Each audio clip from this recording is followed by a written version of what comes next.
이번 단원은 기압과 바람에 대해서 배워보는 단원입니다. 자, 여러분 대기압이라는 말을 쓰는데요. 이 대기압을 보통 우리가 기압이라고 그냥 대를 생략하고 이야기를 하는데 이 의미를 조금 보자면 어떤 이렇게 면적이 있는데 우리가 보통 단위 면적이라고 하거든요. 여기를 이렇게 공기가 누른다고 했을 때 이 공기가 왜 누르냐면 공기가 뭐가 있죠? 무게가 있죠. 어떤 무게에 의해서 어떤 면적이 눌리는 그 단위 면적당 눌리는 그 힘을 압력이라고 이야기를 합니다.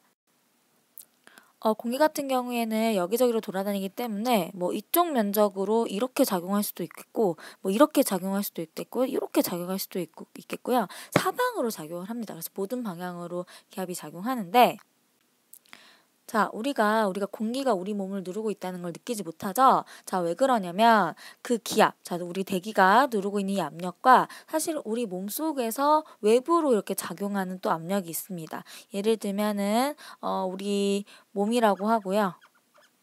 몸이라고 하고 여기 막 공기가 있는데 그럼 공기가 여기로 이렇게 힘을 무게 때문에 압력을 작용하겠죠. 근데 몸에서 또 밖으로도 이렇게 압력을 작용하는데 이 힘이 같기 때문에 우리가 느끼지 않는 겁니다. 그래서 우리는 사실은 기압이 우리를 누르고는 있지만 기압이 분명히 우리 몸에 작용을 하지만 느끼지는 못한다.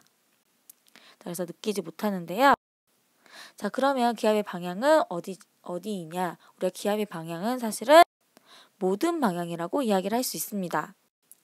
그래서 예를 들면 이 한 점에 어떤 압력이 작용한다면 이 모든 방향 방향 잘못됐죠? 이 모든 방향에서 이 같은 크기로 이렇게 작용하고 있다. 이렇게 보시면 되겠습니다. 자, 그러면 기압의 크기가 도대체 어느 정도 되느냐 우리가 이야기를 할 수 있겠는데요. 자, 기압의 크기에 대해서 얘기한 사람이 토리첼리라는 과학자인데요. 이 토리첼리의 실험에 의해서 기압의 크기가 정의되었습니다. 자, 이 그림을 보시면 자, 이 안에 뭐가 채워져 있냐면 수은이 채워져 있어요. 자, 뭐가 채워져 있다? 그렇죠. 수은이 채워져 있습니다. 자, 선생님이 예전에 수은 원소기 뭐였죠? 그렇죠. Hg 이렇게 썼었죠. 자, 수은을 이렇게 채우는데요. 자, 여기 주변에 뭐가 있죠? 자, 수은을 채웠는데 사실은 이 부분에 뭐가 있나 이렇게 공기가 막 있죠. 대기가 있습니다. 자, 대기가 이렇게 있는데 대기가 선생님이 기압, 압력이 사방으로 작용한다 그랬죠. 그렇기 때문에 이 부분, 이 아랫방향으로도 이렇게 작용을 하게 됩니다. 그러다 보니까 원래는 그냥 처음에 딱 기둥을 세웠을 때는 이렇게 돼 있었는데 이 정도 채우려고 했었는데 여기서 계속 기압이 누르다 보니까 이렇게 수은 기둥이 이렇게 높아지는 이런 상황이 되는데 어느까지 올라가냐면 자 76cm까지 올라간다는 거죠. 자, 무슨 말이냐면 어디까지가 76cm냐면 자, 여기서부터 여기까지가 76cm라는 얘기인데 이 76cm만큼 올라갔다는 이야기입니다. 자, 이거는 무엇을 의미하냐면 자, 여기까지 올라가고 이제 멈추거든요. 자, 지금 대기가 이렇게 누르고 있습니다. 자, 선생님 검정색으로 바꿔서 얘기를 할게요. 이렇게 누르고 있는데 이렇게 누른 힘이랑 자, 순 76cm만큼 이만큼이 여기를 또 누르고 있겠죠. 이거랑 어떻다? 같다. 자, 그렇기 때문에 이쪽의 기압이랑 이 수은의 76cm가 누르는 이 압력이 이제 같다고 우리가 얘기를 하게 되는 것이고요. 그래서 1기압은 76cm의 수은 기둥의 압력과 같다. 자, 1기압은 76cm의 수은 기둥, 여기서부터 여기까지 기둥이 누르는 이 압력과 그 다음에 여기 이 기압이랑 같고 이것을 1기압으로 정의를 하자. 이렇게 이야기를 하게 된 것입니다. 자, 이렇게 기압의 크기를 이렇게 정의를 하게 되었는데요. 자, 이렇게 기둥이 있는데 이 관을 옆으로 이렇게 기울일 수도 있겠고요. 사실은 이 관을 훨씬 더 두꺼운 관을 쓸 수도 있다는 거죠. 그죠? 하지만 항상 얘가 기울이든 아니면 두꺼운 관을 쓰든 이 기둥이 몇 cm까지 올라간다. 그렇죠. 76cm까지 올라간다. 아무리 내가 두꺼운 걸 써도 76cm까지고 내가 얘를 아무리 기울인다 해도 이렇게 기울였다 해도 76cm까지는 이렇게 올라가더라. 이렇게 이야기를 하는 것입니다. 그래서 기울기를 다르게 하더라도 또는 이 기둥의 두께를 다르게 하더라도 항상 76cm 높이는 변하지 않는다. 자, 그리고 이것은 수은으로 실험했을 때라고 여러분이 알아두셔야 되겠습니다. 자, 이 기압, 기압의 단위를 알아두셔야 되겠는데요. 자, 아까 76cm였죠. 근데 몇일 때? 수은일 때였죠. 그래서 이 센티미터와 수은을 더해서 센티미터 HG 이런 식으로 해서 기압의 단위가 하나 나오고요. 그 다음에 요 HPA인데요. 이걸 뭐라고 하냐면 헥토파스칼 이렇게 얘기합니다. 헥토파스칼 이렇게 읽습니다. 그 다음에 평범하게 그냥 기압이라고 이야기를 할 수 있겠는데요. 이 세 가지를 이용해서 우리가 1기압을 정의해 보겠습니다. 그러면 1기압은 약 1013헥토파스칼이고요. 이것은 76cm입니다. 아까 이 부분은 계속 얘기했었죠. 1기압은 76cm 수은 기둥이다. 근데 우리가 헥토파스칼로 얘기할 때는 1013헥토파스칼 이렇게 이야기를 하시면 되겠고요. 보통 헥토파스칼, 이 파스칼 얘기할 때는 날씨에서 많이 이야기하거든요. 나중에 날씨 배우게 될 텐데요. 그때 또 다시 이야기해 보도록 합시다.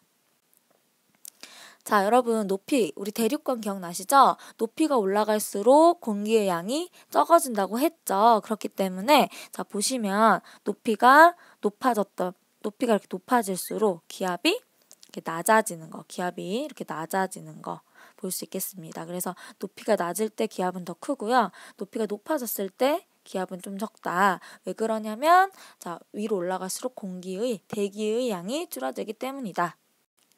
그래서 실제로는 측정하는 장소에 따라서도 다를 수 있다는 것을 알아두시면 되겠습니다. 자, 기압이 이용한 대표적인 게 무엇이냐면 일단 여러분 제일 많이 쓰는 이 빨대죠, 빨대. 자, 빨대인데 무엇이냐면 우리가 이렇게 주스를 먹을 때 이게 빨잖아요. 그러면은 이 빨대 안에 공기를 없애는 거예요. 이 빨대 안에 공기를 없애다 보면은 여기서 누르는 게 되게 커지겠죠.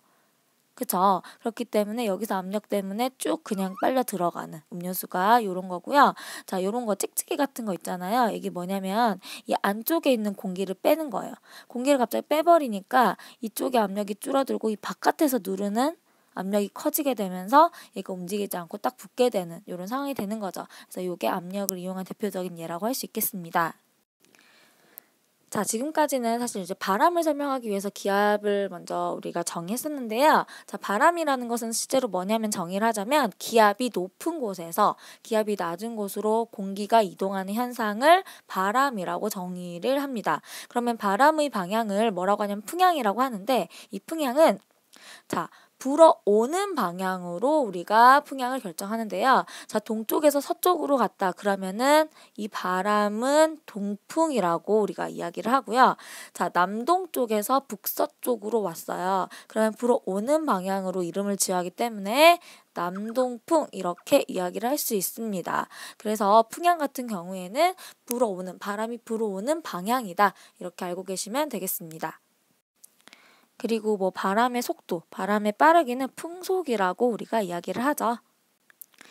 자, 정확히 말하자면 이 바람이 아까 기압차에 의해서 기압이 높은 데서 낮은 데로 우리가 이동한다고 했었는데요. 자, 일단 기온차에 의한 게 먼저 커요. 자, 지표에 따라서 지표의 성질이 다르기 때문에 어떤 곳은 기온이 살짝 높게 되고요. 어떤 데는 낮게 되거든요. 그럼 기온이 우리가 기압의 크기를 또 결정할 수가 있습니다. 자, 일단 하나씩 보면은 기온이 높은 곳부터 보겠습니다.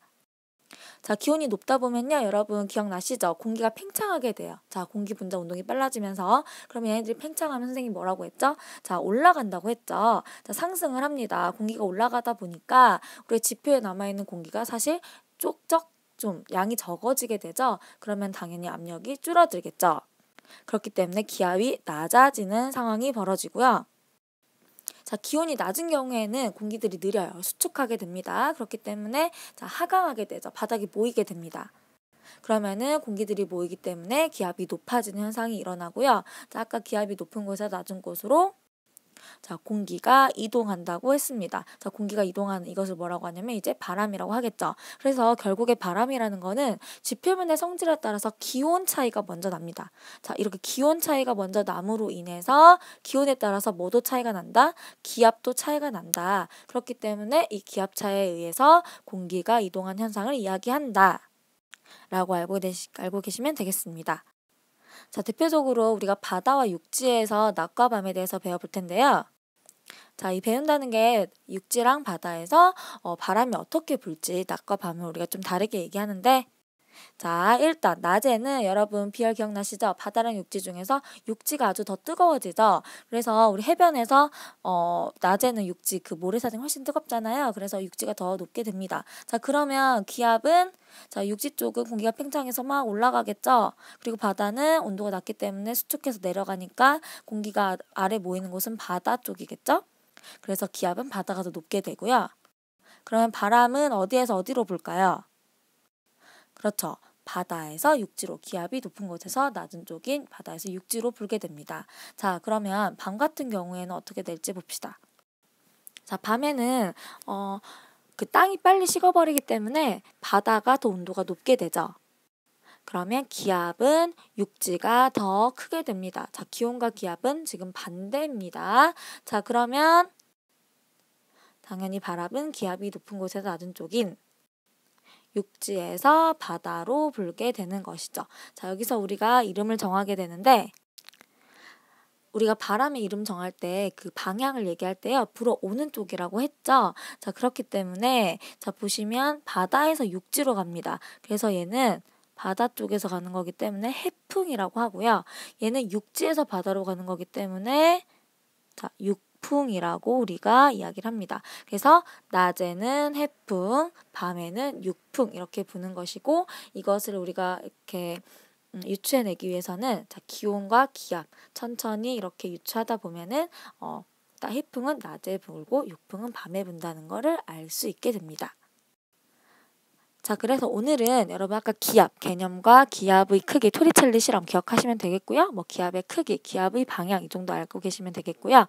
자, 바람이 왜 부는지, 바람이 뭐 기압차에서 부는데 기온에 따라서 또 기압차 이런 식으로 연결을 해서 바람까지 알아두시면 되겠습니다. 오늘 강의 여기까지입니다. 수고하셨습니다.